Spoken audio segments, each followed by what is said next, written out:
Hi friends, welcome to my channel. आज 20 जनवरी। आज फाइनेंशियल एक्सप्रेस को इम्पोर्टेंट आर्टिकल हम डिस्कस करेंगे। This is related to economy. First article जो इम्पोर्टेंट है, हुई sown area crosses 340 lakh hectares जो है 340 लाख हेक्टर पर हुई शोन हो गया था। पल्सेस कवरेज लैग इन रबी सीजन। ठीक है, रबी सीजन में पल्सेस का कवरेज और लैग हुआ था।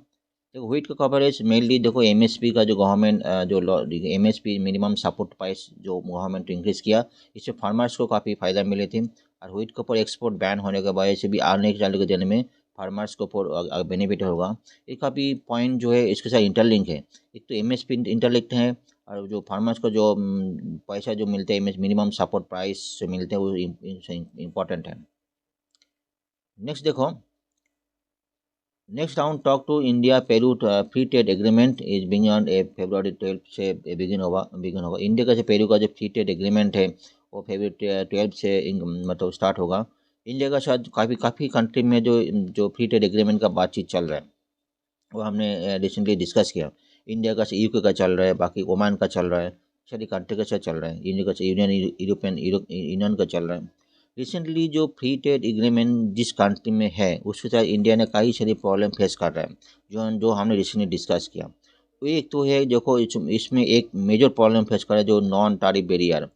नॉन टैरिफ बैरियर जो ऐसा है, ऐसा कुछ जो डेवलप कंट्री है वो हमारा तो हमसे मतलब एक्सपोर्ट का तो अपना एक्सपोर्ट कर लेते, तो लेकिन वो अपना कुछ प्रोडक्ट के ऊपर नॉन टैरिफ बैरियर लगाए थे, मतलब कुछ सर्टिफिकेशन लगाए थे, कोई प्रोडक्ट क्वालिटी नॉर्म्स लगाए थे, कुछ स्टैंडर्ड्स प्रोटोकॉल लगाए, जिसकी वजह से इंडिया के लिए एक्सपोर्ट करना भारी पड़ जाता है, इंडिया एक्सपोर्ट। इसलिए जो देखा गया इंडिया का जो एक्सपोर्ट है वो 30% है और जो इम्पोर्ट है 80% है। ऐसा मतलब ये है जो फ्री ट्रेड एग्रीमेंट जो जिस तरह की कंट्रीज है मतलब इंडिया के लिए एक्सपोर्ट करना काफ़ी भारी पड़ जाता है, ये भी देखा गया। तो इंडिया का जो पेरू के साथ बातचीत चल रहा है, तो इस सारी बातचीत के ऊपर देखा जाएगा क्या क्या उसको बैरियर लगा, उस कंट्री ने प्रोडक्ट के ऊपर क्या क्या बैरियर लगा, नॉन टैरिफ बैरियर। उसके ऊपर कोई टैक्स नहीं है, नॉन टैरिफ बैरियर बोलते हैं। वो आप लोगों का बहुत इंपॉर्टेंट टॉपिक है। Government hit retail price with Bharat rice. Government का जो भारत राइस न्यू चालू होने वाला है। आज के ऊपर भारत आटा चालू हुआ था, भारत चना डाल के ऊपर चला था, भारत राइस। ये एग्जाम के लिए बहुत इंपॉर्टेंट टॉपिक है। तो गवर्नमेंट भारत राइस जो पैक गुड्स है उसको चलाने वाला है, लॉन्च करने वाले हैं। लास्टली बहुत इंपॉर्टेंट है, budget expected to give a push to green energy. Government जो नेक्स्ट अपकमिंग बजट है February 1 को, 1 फरवरी को, ऐसा सोचा जाए गवर्नमेंट जो ग्रीन एनर्जी जो रिन्यूएबल एनर्जी COP28 में लास्ट दुबई में हुई थी, उसमें वर्ल्ड ऑफ दी जो गवर्नमेंट जो अपना रिन्यूएबल एनर्जी 2030 तक 3 गुना करने वाला है, उसके ऊपर काफ़ी चर्चा में है। इसलिए हो सकता है गवर्नमेंट इस बजट में जो अपना रिन्यूएबल एनर्जी इंक्रीज करने के लिए अपना एक से बजट दे, उसके ऊपर पुश करेंगे थोड़ा। ये कुछ टॉपिक है। अगर इस टॉपिक को अगर हमें PDF फॉर्म में चाहिए, उसको पेपर में चाहिए, तो आपको INIS टेलीग्राम चैनल को ज्वाइन करना है। ठीक है दोस्तों, आप ये ज्वाइन कर लीजिए, इसमें काफ़ी सारी आपको इन्फॉर्मेशन मिलेंगे। फर्स्ट आर्टिकल ज्वाइन करेंगे, budget expected to give a push to green energy. मतलब ग्रीन एनर्जी जो रिन्यूएबल एनर्जी उसको इंक्रीज करने के लिए सोलर एनर्जी, विंड एनर्जी, इसको प्रोडक्शन जो न्यू प्रोडक्ट करने वाले, न्यू लॉन्च करने वाले, न्यू कैपेसिटी लॉन्च करने वाले, न्यू कंपनी लॉन्च करने के लिए गवर्नमेंट हो सकते हैं कुछ अपना बजट में इंक्रीज करें। The upcoming interim budget may be pushed the renewable energy sector. It synchronized with the government plan to triple green energy capacity to 500 gigawatt by 2030. Green energy capacity government अभी के 173 gigawatt है, उसको ऐसा सोचा जा रहा है गवर्नमेंट 2030 तक जो है 500 गीगावाट करने वाला है, मतलब ऐसा टारगेट है गवर्नमेंट के लिए। लेकिन इसके कई सारी नेगेटिव है, चैलेंजेस भी हैं। ग्रीन चैलेंजेस है, उसमें काफ़ी सारी पॉइंट जो है हम सोलर एनर्जी करने जा रहे हैं, लेकिन उसका पैनल है, उसका कॉस्ट, इंपोर्ट कॉस्ट काफ़ी ज़्यादा है।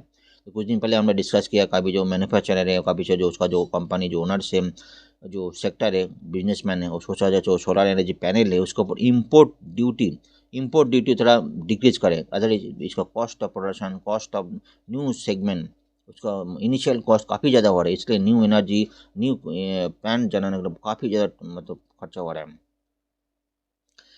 और एक इशू है production line scheme, extension of existing production link scheme, उसको एक्सटेंशन चाहिए।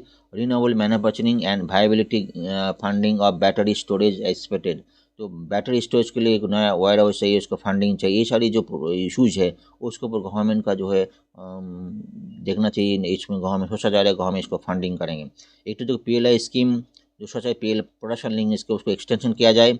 बैटरी स्टोरेज के लिए वायबिलिटी गैप फंडिंग चाहिए, बैटरी स्टोरेज का फंड चाहिए, उसको स्टोरेज कैपेसिटी बढ़ाना है।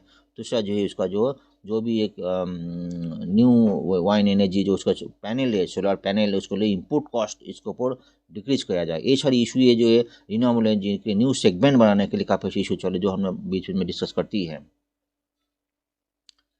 Industries players are optimistic about increasing allocation, particularly towards bioenergy, solar and wind energy, along with the higher budget capital expenditure in green hydrogen and battery storage infrastructure। ये सारी issue जो है, जो point जो है इसके ऊपर गवर्नमेंट जो जो इंडस्ट्री जो है इसके ऊपर एक्सपेक्ट किया जा रहा है, इसके ऊपर गवर्नमेंट की तरह एक तो कैपिटल ग्रीन हाइड्रोजन उसको इंक्रीज करना है, बैटरी स्टोरेज के लिए इंफ्रास्ट्रक्चर चाहिए, और जो सोलर पैनल जो विंड एनर्जी सोलर पैनल चाहिए उसको भी इनपुट कॉस्ट जो है इसको डिक्रीज करना है। In extension of existing PLI scheme जो उसके ऊपर डिमांड है, PLI स्कीम जो है उसके ऊपर एक्सटेंशन किया जाए। Indian Biogas Association expect to interim budget will address the financial challenge in assess the affordable finance for renewable projects। उसका जो फाइनेंशियल चैलेंज है न्यू प्रोजेक्ट करने के लिए, न्यू वाइन जो रिन्यूएबल एनर्जी प्रोजेक्ट के लिए देखते हैं ह्यूज फाइनेंशियल चैलेंज है, उसके लिए गवर्नमेंट फंड चाहिए through green bond, carbon credit मतलब कार्बन क्रेडिट के थ्रू जो काफ़ी बातचीत चल रहा है, उसके थ्रू ग्रीन बॉन्ड इसी प्रोजेक्ट के थ्रू उसको फाइनेंस चाहिए। In budget 2023 budget, government had allocated 19,700 crores to the green hydrogen mission, aiming to annual production of 5 million metric ton of green hydrogen by 2030। इसके ऊपर गवर्नमेंट ने 19,700 इसमें अपना allocation किया था। इसका भी इंफॉर्मेशन आप लोगों के लिए बहुत इंपॉर्टेंट है। Moreover, 35,000 crore was allocated for priority capital investment for energy transition and to realize net zero target। Government net zero कब है? 2070 तक नेट कार्बन एमिशन टारगेट रखा है। नेट कार्बन एमिशन मतलब जो है कार्बन जो जनरेशन और रिड्यूस दोनों के ऊपर गवर्नमेंट ऐसे सोच कर रखा है 2070 तक नेट कार्बन एमिशन जो है जीरो होगा। To industry expect an enhance financial push चाहिए for world focus to triple their energy green renewable energy के लिए गवर्नमेंट सोच कर रखा है। इसको एनर्जी जो है प्रोडक्शन जो उसका जो फाइनेंशियल जो एक्सपेक्ट है उसको ऊपर गवर्नमेंट का तो ध्यान दें। Key segment are further gain transaction stakeholder of the government the renewable energy sector storage renewable energy storage battery storage renewable energy and round the clock availability. ये सारी इशू चल रहा है कि गवर्नमेंट जो अगर 2000 जो ट्रिपलिंग करेंगे, ये जो अपना जो सेगमेंट में जो इश्यूज है उसको अदर देन नया सेगमेंट का ये जो इश्यूज है उसको क्लियर करना पड़ेगा। With many player now focusing enhancing the storage capacity चाहिए, industry hoping policy incentive to address the issue. ये सारी इशू है गवर्नमेंट के पास, जो इंडस्ट्री का इशू है जो गवर्नमेंट को क्लोज करना पड़ेगा, इसको टैकल करना पड़ेगा, जो हमने डिस्कस कर रहा हूँ।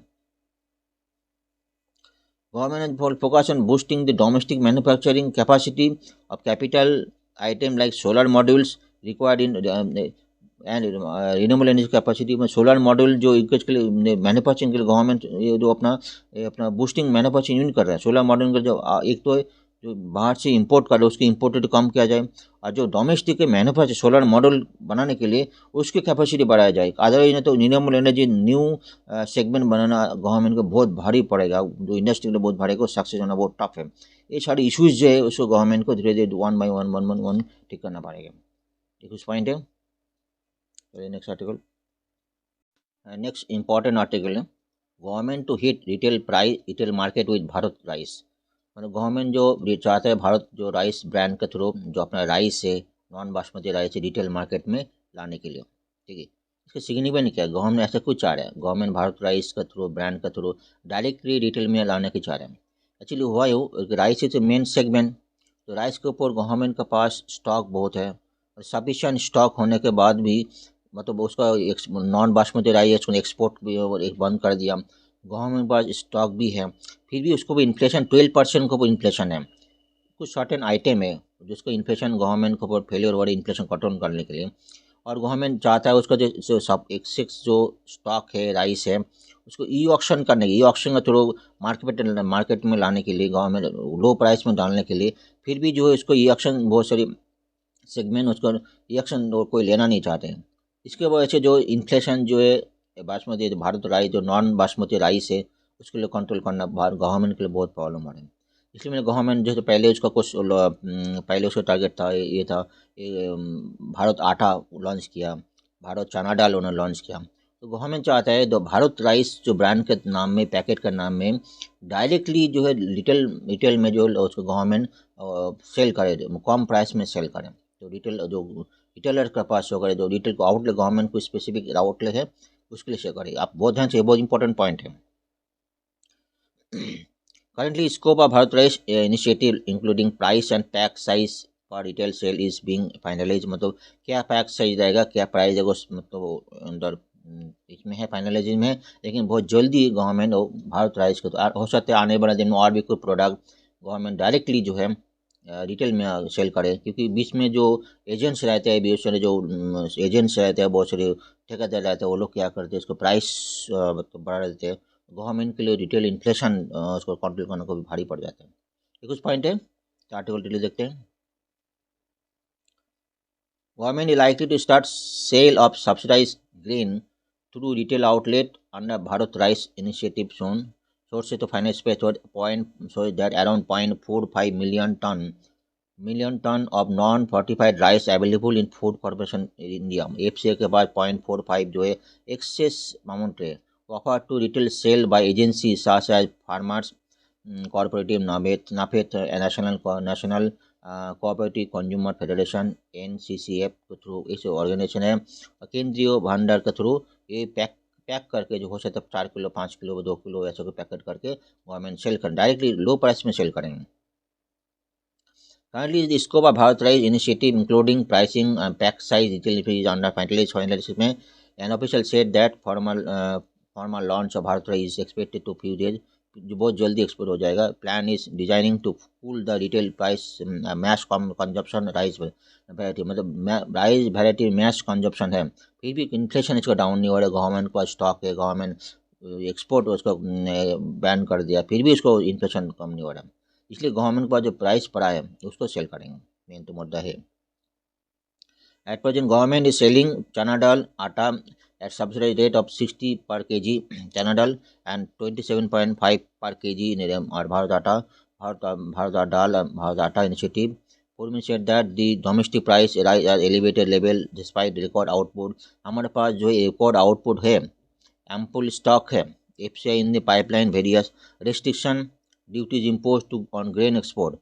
में जो FCI जो है बहुत सारी एक्सपोर्ट के लिए भी इनिशिएटिव लिया, फिर भी जो इसका जो है इन्फ्लेशन को गवर्नमेंट ने हम सक्सेस नहीं हो रहा है। ये कुछ पॉइंट इंपॉर्टेंट चीज़ है। Issue price rice hopefully Bharat rice initiative में believe have some impact inflation करेंगे, में जो इन्फ्लेशन रिड्यूस करना भारत का मेन टारगेट है। We have been lukewarm response to open market sale of surplus rice. जो सरप्लस राइस गवर्नमेंट के पास है उसको सेल करना चाहते हैं, फिर भी कोई रिस्पॉन्स एजेंट्स को रिस्पॉन्स नहीं है, तो गवर्नमेंट क्या चाह रहा है, डायरेक्टली सेल करे। गवर्नमेंट 2900 पर क्विंटल सेल करना चाहता है सब्सिडाइज रेट। पहले क्या था 2022 से इसमें 3000 3,500 पर क्विंटल था, अभी कम कर दिया, 500-600 रुपये कम कर दिया, फिर भी उन्होंने कोई उसको ले नहीं रहा है। Since July 2023 FCI sell only 0.15 million tonne of rice through weekly auction so पर against an allocation of 5 million tonne sell करना था, 0.15 मिलियन टन सेल हुआ, तो बहुत कम हुआ। तो मतलब जो राइस कम है, rice retail price rose by 12.33% retail price rose हो गया दिसंबर। Rice prices are the elevated level October 2022 elevated despite government attempt to sell surplus rice open market from FCI stock. Government FCI surplus price जो है FCI stock के through sell करना चाहता है, फिर भी जो है वो राइस जो है इन्फ्लेशन कंट्रोल नहीं हो रहा है, इसलिए गवर्नमेंट का जो एक्सेस स्टॉक है उसको डायरेक्टली सेल करेंगे। Government has banned export of white rice, imposed 20% extra duty on parboiled rice। Government काफ़ी स्टेबल है, अब गवर्नमेंट एक्सपोर्ट का बैन कर दिया, 20% एक्सपोर्ट राइस ऑन पारबॉइल्ड राइस है उसको 20% एक्सपोर्ट ड्यूटीज़ बढ़ा दिया उसको। ठीक है, in order to improve domestic supply currently FCI hold 19.02 million ton of rice stock excluding 37 million ton of receivable from miller rice stock against buffer जो है 7.61 million ton हो गया जनवरी 1 में, बाफर हो गया। इतना एक स्टॉक होने के बाद भी तो इन्फ्लेशन है उसको कंट्रोल नहीं हो रहा है। समझ गया ये पॉइंट। हो सकता है आने वाले दिन में कई सारी जो इन्फ्लेशन जो रिड्यूस करने के लिए काफ़ी सारी और भी डायरेक्टली सेल करे बहुत सारे प्रोडक्ट। ये तो गवर्नमेंट को इनिशिएटिव है तो इन्फ्लेशन रिड्यूस करने के लिए हो सकता है आने वाले दिन में और भी कुछ प्रोडक्ट जो है गवर्नमेंट डायरेक्टली सेल करें। Next, wheat sown area cross जो है 340 lakh hectares, pulses coverage lag month pulses का कम हुआ रबी सीजन में व्हीट्स का जो इंक्रीज हुआ। काफ़ी सारी पॉइंट है डिस्कस करने के लिए। एक तो देखो MSP minimum support price, government minimum support price increase किया व्हीट के लिए, कई सारे प्रोडक्ट पर मिनिमम सपोर्ट प्राइस पाया जिसको फार्मर्स के लिए हेल्प मिला। एक है। दूसरा व्हीट के ऊपर एक्सपोर्ट बैन है, ठीक है। तो फार्मर्स लोग क्या सोच रहे हैं आने वाले दिन में उसको जो है उसका प्राइस कम नहीं होगा। अब कभी कभी ऐसा भी देखा गया प्रोडक्शन ज़्यादा हो गया, राइस फॉल हो गया तो फार्मर्स को जो है उसका प्राइस नहीं मिलता, उसके लिए वो आने वाले दिन में उसको इच्छुक नहीं होते नया सोन करने के लिए। ये भी पॉइंट है, कई सारे पॉइंट इंटरलिंक्ड है।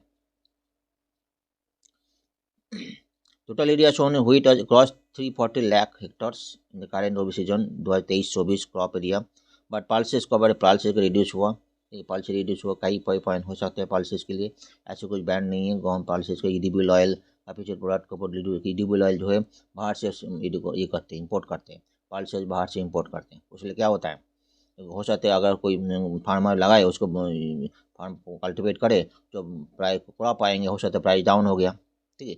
ये भी पॉइंट हो सकता है।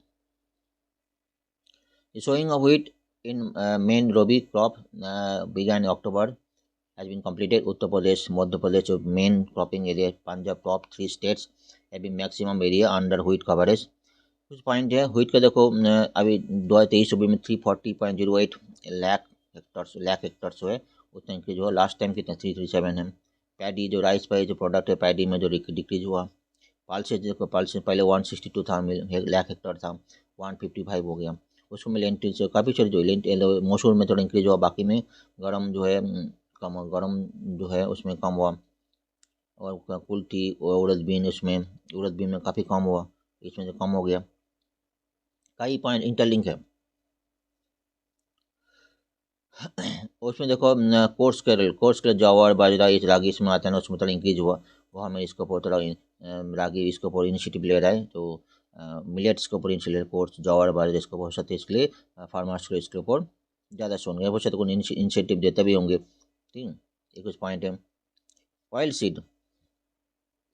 सीड में थोड़ा माइनरली बढ़ा है, तो ठीक है। उसमें रेप सीड है, सनफ्लावर है, ग्राउंड नट डिक्रीज हुआ, सनफ्लावर डिक्रीज हुआ, और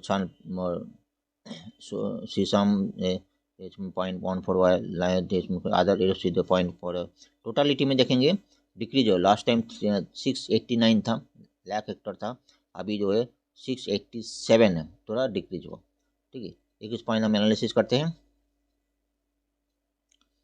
As per ministry data, wheat has been sown 340 lakh hectares in January 19 as of January 19 of the ongoing Rabi season against 337 hectares in the previous year, जो research हो गया। While the area shown the coarse Kerala oilseed remained higher than the previous year, ठीक है। Course Kerala हमने देखा oil थोड़ा higher trading का जो है। The pulses and paddy shown in the Rabi season, ठीक है। pulses have shown at 155 हमने देख रहा था लाख हेक्टर 2023-24 में रबी सीजन में, डाउन फ्रॉम 162 जो देखा था हमने, इट डिक्रीज हुआ in previous year. Area under gram urad moong remain lower than में डाटा शोड। अब lentil masoor dal area higher than previous year, क्या हुआ 19.51 था, प्रीवियसली कितना था 18.46 HP भी देख रहा था। Paddy coverage remain lower, paddy देखा था राइस पे जो है 28.25 हेक्टर्स अगेंस्ट 29.23 हेक्टर, इसमें हुआ। दोस्तों according data area under the coarse cereal देखा remained higher than the coarse cereal में ज़्यादा, तो बाजू दागरा में ज़्यादा हुआ था 53.83 और 50.8 हुआ था। Due to lag paddy pulses coverage overall area और the rabi season remain lower down. और जो कुछ पॉइंट में डाउन होने के वजह से सोन एरिया कम होने के वजह से तो ओवरऑल एरिया डाउन हो गया। लास्ट टाइम कितना था 689 था, अभी 687 हुआ था। एक कुछ पॉइंट है फार्मर्स के लिए पॉइंट है। चलिए नेक्स्ट से चलते हैं। Next article, next round of talks to India and Peru trade pact begin February 12 फरवरी को स्टार्ट करेंगे। बहुत ध्यान से देखिए, इंडिया के साथ अभी 13 को बहुत ज़्यादा कंट्री है उसको फ्री ट्रेड एग्रीमेंट अभी भी है। और भी बहुत सारी कंट्री के साथ फ्री ट्रेड एग्रीमेंट करने जा रहे हैं। फ्री ट्रेड एग्रीमेंट जो ईकू के साथ बातचीत चल रही है, ओमान के साथ बात चल रहा है, पेरू के साथ अभी बातचीत चलेंगे। पेरू के साथ जो पहले जो है 2017 को एग्रीमेंट बात स्टार्ट हुई थी, उसके बाद लास्ट कॉन्क्लूड अगस्त 19 को हुआ था, उसके बाद कोविड के वजह से स्टॉप हो गए थे। उसमें जो गवर्नमेंट फ्री ट्रेड एग्रीमेंट क्यों करना चाह रहे हैं, फ्री ट्रेड एग्रीमेंट क्यों करना चाहता है? एक तो जगह उसको एक्सपोर्ट बढ़ाना है, उसको जो इकोनॉमिक्स बढ़ाना है, थर्ड नंबर बनाना है, उसको 2 ट्रिलियन 2030 तक करना है।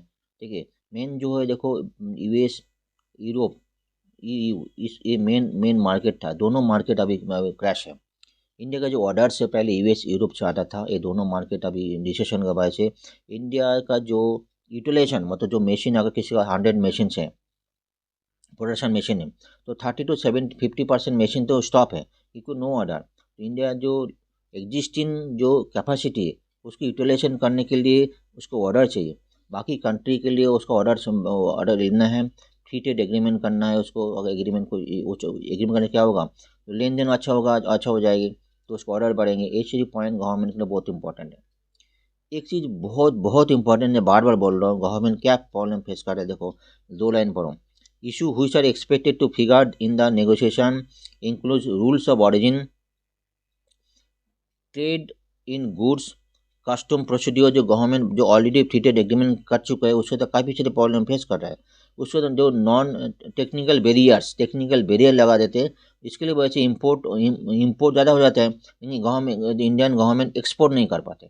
इम्पोर्ट अगर आपको 80% है, एक्सपोर्ट 30% है, मतलब जो एफटीए का जो फ़ायदा है वो इंडियन गवर्नमेंट ले नहीं पाते क्योंकि वो कंट्रीज जो है बहुत सारी नॉन ट्रेड बैरियर, ठीक है, टेक्निकल बैरियर लगा। टेक्निकल बैरियर क्या है, बहुत सारी हो जाता है सर्टिफिकेशन रूल लगा दिया, ठीक है, कुछ टेक्निकल स्टैंडर्ड क्वालिटी नॉर्म्स लगा देते हैं, pre shipment inspection, shipment ready, उसके बाद कंट्री आके इंस्पेक्शन करेंगे, फेल कर देंगे। ऐसे भी जानबूझ के फेल कर देंगे और टेक्नो फेल हो जाएगा। इसलिए इंडिया जो छोटे छोटे इंडस्ट्रीज है, एसएमई है, छो कंट्री उस एक्सपोर्टर है, उसके लिए बहुत भारी पड़ जाते हैं, उसके लिए एक्सपोर्ट करना बहुत भारी पड़ जाते हैं। ये भी प्रॉब्लम है। इसलिए पहले से देखो, पहले इस सारी पॉइंट को डिस्कशन करें। टेक्निकल बैरियर्स, ठीक है, trade custom procedure, trade facilitation, इस सारी के ऊपर पहले से बात करें, क्या क्या प्रोडक्ट फैसिलिटी करेंगे। दूसरा एक और इम्पोर्टेंट देखो, sanitary and psycho sanitary measures, ये बहुत इंपॉर्टेंट है। बहुत सारे प्रोडक्ट है उसके जो जैसे कि कोई प्रोडक्ट के ऊपर उन्होंने पेस्टिसाइड कितना है, वो कितना है, जो पहले से नहीं बताएंगे। प्रोडक्ट होने के बाद जो रेडी होने के बाद इंस्पेक्शन करेंगे। पेस्टिसाइड के लिए उसका टेस्टिंग करने से टेस्टिंग प्रोसीड्योर, सर्टिफिकेशन प्रोसीड्योर बहुत महंगा होता है, कॉस्टली होता है। तो इंडियन जो बिजनेसमैन है उसके लिए ये इतना कॉस्टली प्रोसीड्योर फॉलो करने के लिए बहुत महंगा पड़ता है, उसके लिए एक्सपोर्ट सक्सेस नहीं होते। ये सारे पॉइंट बहुत इंपॉर्टेंट है, ठीक है, जो गवर्नमेंट फेस करे तो पहले से ही डिस्कस करके रख रहा है। Next round of negotiation between Indian South American nation Peru for free trade agreement schedule to start February 12 को होगा। Proposed agreement aimed to promoting bilateral trade, investment between two countries. In such pact, two trading partners either significant reduce to eliminate custom duties on maximum number goods को custom duty reduce करेंगे. Besides issuing norms promote trade in services. Services है उसको norms का जो उसको भी इतना reduce करेंगे तो इजी हो जाएगा। 6 राउंड और negotiation propose trade between India and South America में Peru schedule on 12 to 15 February 12 से 15 चालू हो जाएगा। Issue which are expected to figure negotiation between rules of origin discuss हुआ। टेक्निकल वेरी सारी पॉइंट डिस्कस, कुछ दिन पहले हमने डिस्कस किया जो नॉन ट्रेड बैरियर, इसको सारी पॉइंट हम थॉरोली डिस्कस किए। ये सारी पॉइंट पहले से ही डिस्कस हुए हैं। Negotiation in agreement started 2017 fifth round और कंक्लूडेड अगस्त 2019 में कंक्लूड हुआ था। The negotiation of pause due to corona virus pandemic rules during 2022-23 The bilateral trade India and Peru stood जो था 3.12 USD बिलियन था. इंडिया एक्सपोर्ट गुड्स और 865 million USD. Peru import goods है to import goods value जो है 2.25 billion. ये बहुत important है. देखो इंडिया एक्सपोर्ट कितना कर रहा है 865 million USD. ठीक है. इंपोर्ट कितना कर रहे हैं 2.25 बिलियन USD. मतलब इंपोर्ट बहुत ज़्यादा, दो गुना 3 गुना जो इम्पोर्ट 3 गुना ज़्यादा कर रहे हैं. ठीक है. ये इशू है. ये सारी इशू इंडिया के लिए हार्मफुल हो जाएगी. इंपोर्ट ज़्यादा होगा, एक्सपोर्ट कम होगा तो हार्मफुल हो जाएगा. एक्सपोर्ट करने नहीं देंगे वो लोग. ठीक है. इस सारी पॉइंट के ऊपर बहुत ध्यान देना जरूर है. जो इम्पोर्ट रिड्यूस हो रहा है, एक्सपोर्ट ज़्यादा हो रहा है, वो चाहिए. इसमें जो देखो इम्पोर्ट को 2.25 बिलियन USD बिलियन, और एक्सपोर्ट जो बहुत कम. एक्सपोर्ट बेरियर काफ़ी सारे बेरियर टेक्निकल पैरामीटर लगा देते हैं, एक्सपोर्ट नहीं होता. इंडियन के export Peru include motorcycle vehicle, cotton yarn, cotton textile goods है, pharmaceuticals, oil. Import item include gold, copper ores, concentrate दोनों है. उसका business looking to export agriculture product. ठीक है. Peruvian business looking to agriculture product like avocados, grapes, blueberries, natural resources like calcium, phosphate सारी करना चाहते हैं. एक पॉइंट है देखो बहुत इंपॉर्टेंट है. पेरू को जो कर रहा है वो हमें लग रहा है इतना, और इंपोर्ट कर रहा है, आइटम इंपोर्ट कर रहा है, एक्सपोर्ट बहुत कम. ठीक है. ये सारी पॉइंट जो फ्री ट्रेड एग्रीमेंट के गवर्नमेंट से बातचीत होना जरूरी है. जो अब गवर्नमेंट बातचीत करने क्या क्या बैरियर्स है, क्या क्या प्रॉब्लम्स है, मतलब क्यों है ना वो लोग एक्सपोर्ट करने नहीं देते, एक्सपोर्ट आइटम क्यों नहीं लेते, ये बहुत पॉइंट डिस्कस करना काफ़ी जरूरी है. अदरवाइज FTA इंडिया के लिए सक्सेस नहीं होगा. ठीक है. ये कुछ पॉइंट है. आज good. Have a nice day. Thank you very much.